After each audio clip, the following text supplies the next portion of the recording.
Affordable Care Act subsidies are about to expire, and even some House Republicans are now saying out loud that there is no real plan to stop it. House Republicans released a new health care plan that does not include any extensions of the, ACA premium credits.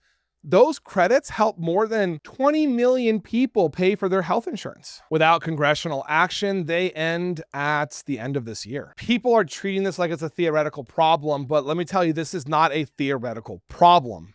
This is an actual deadline. And now one Republican lawmaker is openly calling out his own party's leadership. California Republican Kevin Kiley, who supports a temporary extension of the credits, said in an interview with NPR's Morning Edition that Speaker Mike Johnson's healthcare plan was, quote, hastily thrown together and does not address, quote, the crisis in front of us in the U.S. right now. So that is a sitting House Republican saying that the plan does not deal with what is about to happen to millions of people. Kiley also said, and this is important, he said the more than 20 million people who rely on ACA credits, quote, shouldn't be forced to pay the price for congressional inaction, end quote. That is not a Democratic talking point. That is a Republican member of Congress describing the consequences of doing nothing. During the government shutdown, Democrats ate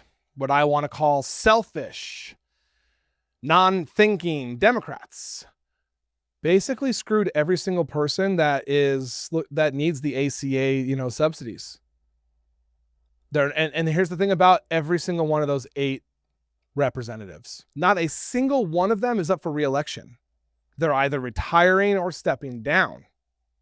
And those were not decisions made afterwards, by the way. Those were just their decisions that this was like their last, term. That's it. They're done. How is it that 8 representatives that are done come to the same conclusion? You want to know what I want to know? How much did they make?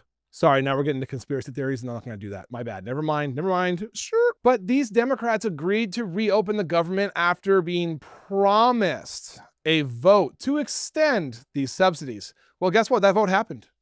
That vote failed. And there is no follow-up plan for moving, through the House. So what happens next is simple. If Congress does nothing, premiums go up. I mean, for some people, monthly costs could double, some could triple. And when insurance costs, too much, people drop coverage. That means, skipping doctor's visits, delaying care, and taking on a lot of medical debt. The Affordable Care Act is not it's not being repealed. The marketplace will still exist, but the affordability is the entire point. And without these credits, the system basically it breaks for probably 20 million families. So this is not about left or right. This is about the clock running out. Oh, it's like running out. And there's no way they're getting anything done in 15 plus days. Lawmakers know it. Even members of the House GOP are saying so. So the question now is whether Congress acts or whether millions of Americans are left paying more because Washington chose to do nothing. Thank you for watching. I am Jared Zisser, and this is Ring of Fire. Please like, comment, and subscribe, and turn on notifications to make sure you are informed about everything important in progressive politics today. And if you are looking for fact-based, independent reporting all day, every day, follow me here on Instagram or here on Facebook. See you in the next video.